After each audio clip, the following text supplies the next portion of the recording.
Your welcome in Bihar study classes. तो आज हम पढ़ने वाले हैं फिजिक्स का फर्स्ट चैप्टर जिसका नाम है प्रकाश, मतलब लाइट। क्या? प्रकाश। प्रकाश क्या है? तो काफ़ी स्टूडेंट बताएंगे सूर्य से जो रोशनी निकलता है उसे हम प्रकाश कहते हैं, लेकिन नहीं। प्रकाश एक ऐसा ऊर्जा या स्रोत है जिसके मदद से हम किसी वस्तु को देख पाते हैं। जी हाँ, आप प्रकाश के मदद से ही किसी वस्तु को देख पाते हैं। जैसे ये सोलर से लाइट निकल रहे हैं और ये लाइट रोड पे आ रहे हैं, सड़क पे आ रहे हैं, और यहाँ से रिफ्लेक्ट होने के बाद हमारे आँखों में आ रही है, तभी हम इस सड़क को, इस रोड को देख पा रहे हैं। नहीं तो हम इस रोड को नहीं देख पाते। प्रकाश की अनुपस्थिति में हम किसी भी वस्तु को नहीं देख सकते हैं। तो प्रकाश क्या हो जाएगा? प्रकाश एक ऐसी ऊर्जा या स्रोत है जिसके मदद से हम किसी वस्तु को देख पाते हैं। और इसके बाद आपका नेक्स्ट पॉइंट हो जाएगा, नेक्स्ट पॉइंट है प्रकाश का गुण। ये काफ़ी इम्पोर्टेंट है, इसको आप राइट डाउन कर लीजिएगा। प्रकाश एक ऊर्जा है। प्रकाश एक प्रकार की ऊर्जा है। जी हाँ, प्रकाश एक ऊर्जा है। जैसे सौर ऊर्जा, सूर्य के रोशनी से बिजली उत्पादन किया जाता है, काफ़ी प्रकार के वर्क होता है। तो प्रकाश एक प्रकार की क्या है? ऊर्जा है। प्रकाश निर्वात में भी गमन करती है। दूसरा हो जाएगा प्रकाश निर्वात में भी गमन करती है। निर्वात में प्रकाश की चाल 3 × 10⁸, यहाँ पे छूट गया है, 3 × 10⁸ मीटर पर सेकंड होता है। प्रकाश सीधी रेखा में गमन करते हैं। प्रकाश एक विद्युत चुंबकीय तरंग है। प्रकाश एक विद्युत चुंबकीय तरंग है, इसलिए इसके संचार में माध्यम की आवश्यकता नहीं पड़ती।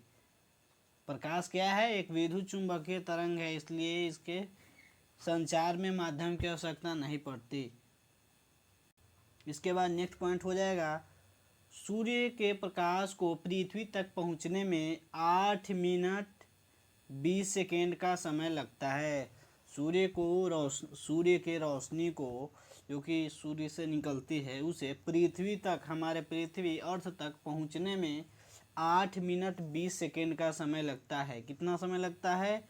8 मिनट 20 सेकेंड। इसे याद रखिएगा, काफ़ी इम्पोर्टेंट है। ऑब्जेक्टिव में इस टाइप के क्वेश्चन पूछे जाते हैं। सूर्य के प्रकाश को पृथ्वी तक पहुंचने में कितना समय लगता है? तो इसका आंसर हो जाएगा 8 मिनट 20 सेकेंड।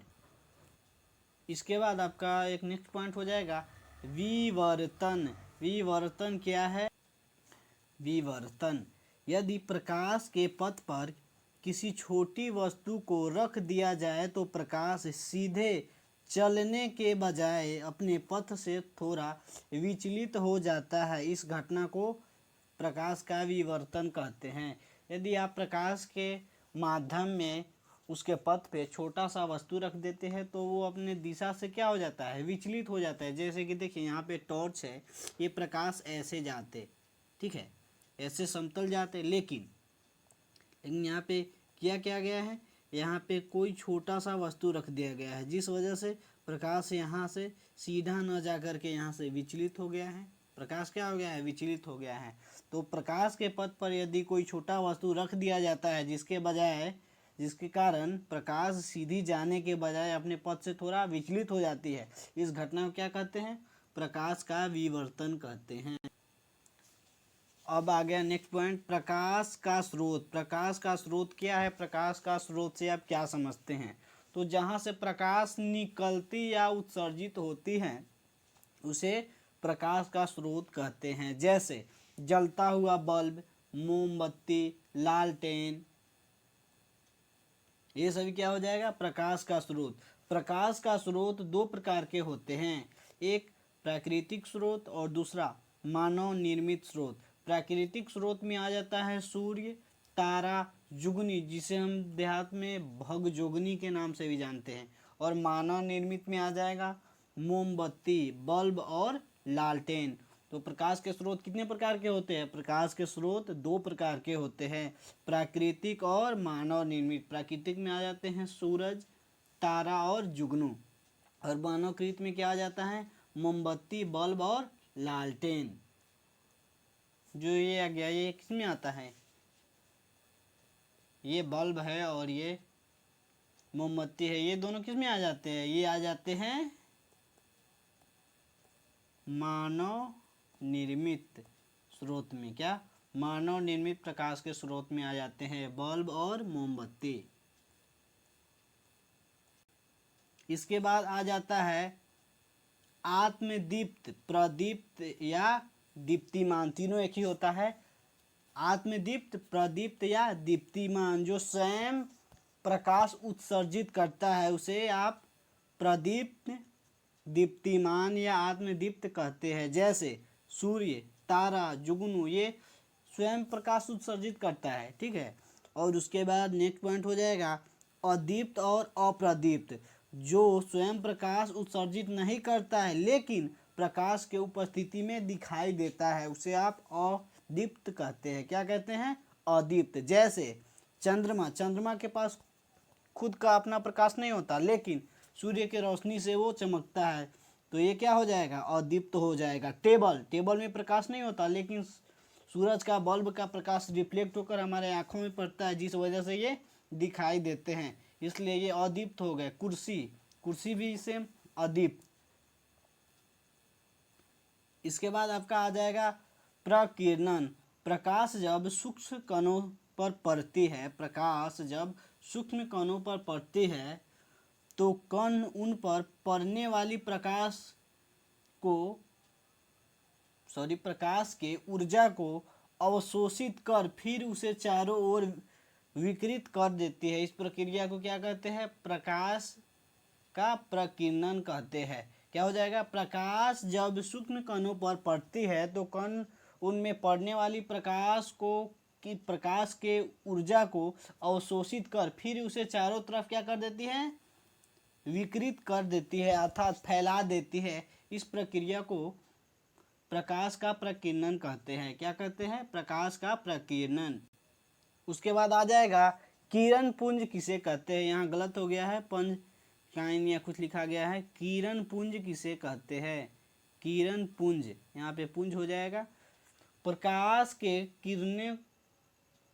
के किरणों के समूह को किरण पुंज कहते हैं। क्या कहते हैं, प्रकाश के किरणों, जो प्रकाश से किरण निकलती है उस किरणों के समूह को किरण पुंज कहते हैं। किरण पुंज कितने प्रकार के होते हैं, किरण पुंज 3 प्रकार के होते हैं, समांतर किरण पुंज, अभिसारी किरण पुंज और अपसारी किरण पुंज। तो चलिए एक एक करके देखते हैं, समांतर, अभिसारी और अपसारी, ठीक है। समांतर किरण पुंज, जिसमें सभी किरणें क्या हो, समांतर हो, आपस में समांतर हो। जैसे यहाँ पे सभी किरणें आपस में क्या है, समांतर है, इसलिए इसे हम समांतर किरण पुंज कहते हैं। समांतर किरण पुंज में क्या होता है, सभी किरणें एक दूसरे के समांतर होते हैं। उसके बाद हो जाता है अभिसारी किरण पुंज। वैसे किरण पुंज जिसके सभी किरणें एक बिंदु पर आकर जमा होती है उसे अभिसारी किरण पुंज कहते हैं। क्या कहते हैं, अभिसारी किरण पुंज। वैसे किरणें जो सभी बिंदु से आकर के एक बिंदु पे जमा होती है उसे अभिसारी किरण पुंज कहते हैं। जैसे देखिए यहाँ 3 दिशा से आ रहा है लेकिन एक जगह जमा हो रहा है, तो ये क्या हो जाएगा, अभिसारी किरण पुंज। इसके बाद आ जाएगा आपका अपसारी किरण पुंज। तो अपसारी किरण पुंज में अभिसारी का उल्टा हो जाता है। जिस किरण पुंज में प्रकाश एक जगह से सभी जगह फैल जाती हैं उसे अपसारी किरण पुंज कहते हैं। क्या, उसमें था, अभिसारी में था सभी दिशा से आकर एक जगह जमा हो रहे थे, लेकिन यहाँ एक जगह जमा ऑलरेडी पहले से होते हैं और वहाँ से दूसरे दिशा में फैल जाते हैं, उसे क्या बोलते हैं, अपसारी किरण पुंज। अब इसके बाद अब नेक्स्ट पॉइंट की तरफ चलते हैं। तो यहाँ पे कुछ ऑब्जेक्टिव क्वेश्चन है जो आपको बताना है। चाल निर्वात में प्रकाश की चाल कितना है, मैंने बताया था आपको बताना है। वीडियो रोक कर आप बता सकते हैं या ऐसे ही बता सकते हैं, कमेंट भी कर सकते हैं। निर्वात में प्रकाश का चाल कितना होता है, 3 × 10 के पावर 8 होता है, या 3 × 10 के पावर 5 होता है, या 3 × 10 के पावर 7 होता है, या 3 × 10 के पावर 6 होता है। जल्दी बताइए इसका आंसर क्या होगा। इसका आंसर होगा ऑप्शन नंबर ए, 3 × 10 के पावर 8।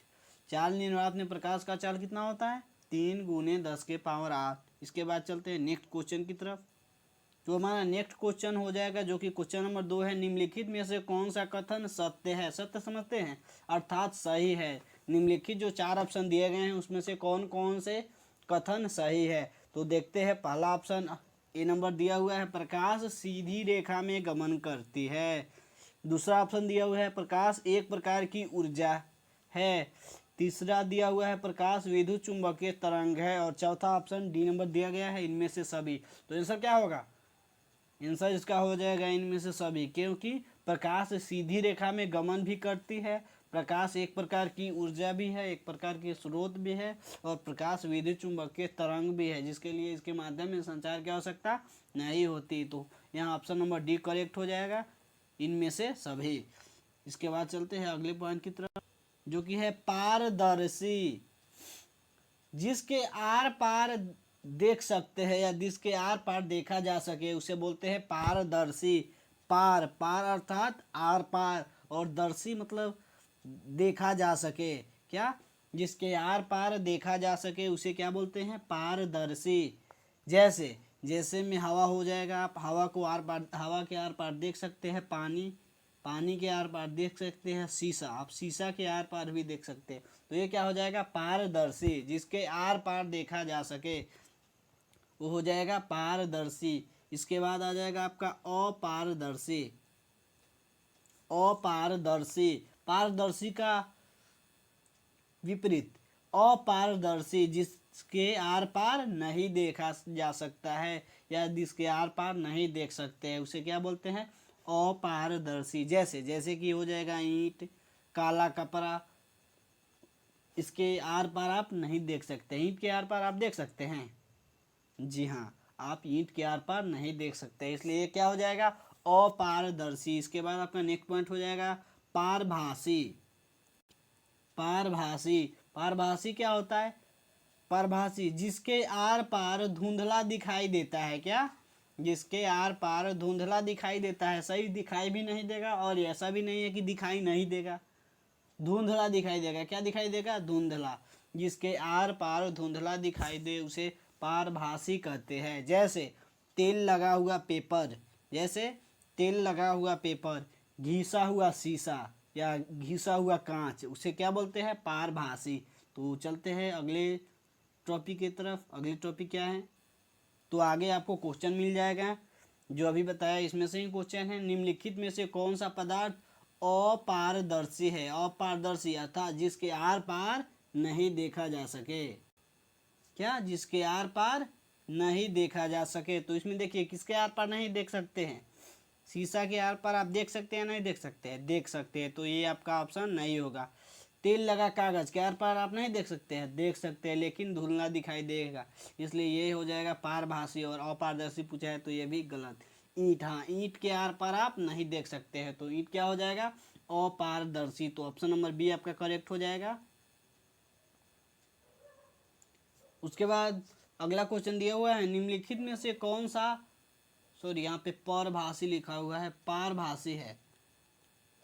निम्नलिखित में से कौन सा पारभासी है। पारभासी जिसके आर पार धुंधला दिखाई दे। तो शीशा, शीशा के आर पार धुंधला दिखाई देता है, नहीं, शीशा के आर पार एकदम साफ दिखाई देता है, तो ये पारदर्शी हुआ। और यहाँ पारभासी पूछा हुआ है ईंटा, इसके आर पार कुछ दिखाई ही नहीं देता है, तो ये अपारदर्शी हुआ। घिसा हुआ कांच, धुंधला दिखाई देता है, कांच में सही दिखाई देता है, तो कांच आपका, सिर्फ कांच रहे तो कांच आपका हो जाएगा पारदर्शी, लेकिन घिसा हुआ कांच हो तो वहाँ क्या हो जाएगा, पारभासी, क्योंकि घिसा हुआ कांच में धुंधला दिखाई देता है, इसलिए हो जाएगा पारभासी। तो चलते हैं अगले क्वेश्चन की तरफ, जो कि क्वेश्चन है, वह क्षेत्र जिससे होकर के प्रकाश आंखों तक पहुंचता है वह क्या कहलाता है। वह क्षेत्र जिससे होकर प्रकाश आंखों तक पहुंचता है वह क्या कहलाता है, क्या कहलाता है, आत्मदीप्त कहलाता है या अदीप्त कहलाता है या परभासी कहलाता है, क्या कहलाता है, तो वो कहलाता है प्रकाशीय माध्यम। ऑप्शन नंबर डी करेक्ट हो जाएगा। क्या कहलाता है, प्रकाशीय माध्यम। वह क्षेत्र जिस क्षेत्र से होकर प्रकाश हमारे आंखों तक पहुंचता है उसे क्या बोलते हैं, प्रकाशीय माध्यम बोलते हैं। इसके बाद नेक्स्ट क्वेश्चन आपका हो जाएगा, निम्न में से कौन सा दीप्त है। दीप्त अर्थात जो प्रकाश उत्सर्जित करता है, जिसके पास स्वयं को प्रकाश होता है। तो चंद्रमा के पास प्रकाश नहीं है, ये सूर्य के प्रकाश से चमकता है, तो ये दीप्त नहीं होगा, अदीप्त होगा। पृथ्वी के पास भी क्या अपना प्रकाश नहीं है। और उसके बाद हो जाएगा आग। जी हाँ, आग के पास अपना प्रकाश है, यह प्रकाश उत्सर्जित करता है, तो ये क्या हो जाएगा, दीप्त हो जाएगा। निम्नलिखित में से कौन सा दीप्त है, तो निम्नलिखित में से आग दीप्त है।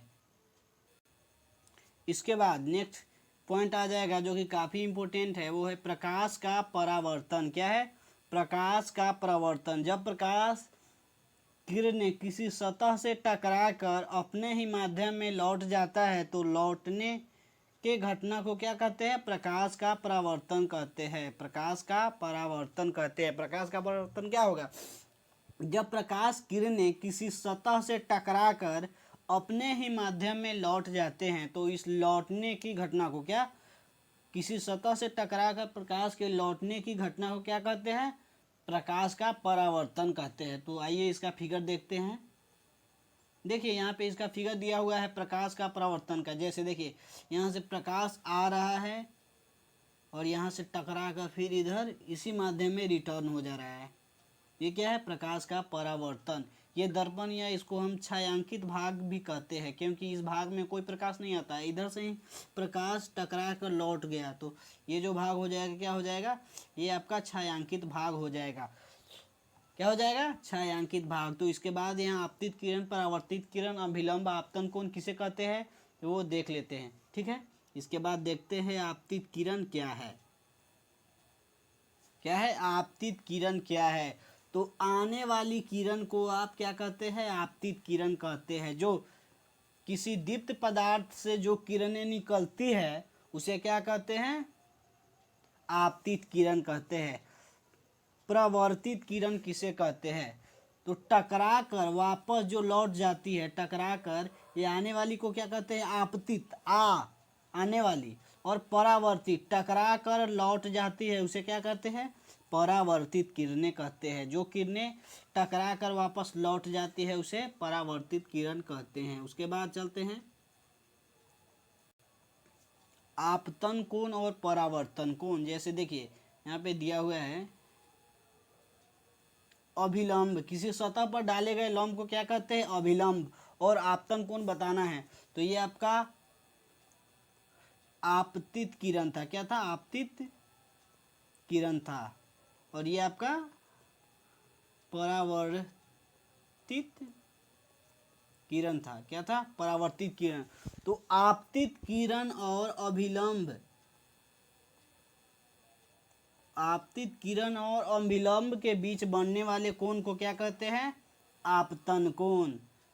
और परावर्तित किरण और अभिलंब के बीच बनने वाले कोण को क्या कहते हैं, परावर्तन कोण। इसको आप आई और आर से भी डिनोट करते हैं। क्या, आई और आर से भी डिनोट करते हैं। तो आने वाली जो किरणें होते हैं उसे बोलते हैं आपतित किरण, और जो टकरा कर वापस लौटती है उसे कहते हैं परावर्तित किरण। तो आपतित किरण और अभिलंब के बीच के कोण को क्या कहते हैं, आपतन कोण। अभिलंब और परावर्तित किरण के बीच के कोण को क्या कहते हैं, परावर्तित किरणें। अभिलंब क्या होता है, किसी सतह पर डाले गए लंब को क्या कहते हैं, अभिलंब कहते हैं। किसी सतह पर यदि हम लंब डाल दे तो क्या हो जाएगा, अभिलंब हो जाएगा। तो आज यहाँ आपका पार्ट 1 खत्म होता है, और पार्ट 2 में हम क्या अध्ययन करेंगे, परावर्तन के नियम, दर्पण सूत्र वगैरह के बारे में बात करेंगे। ओके, तो thank you for watching this full video.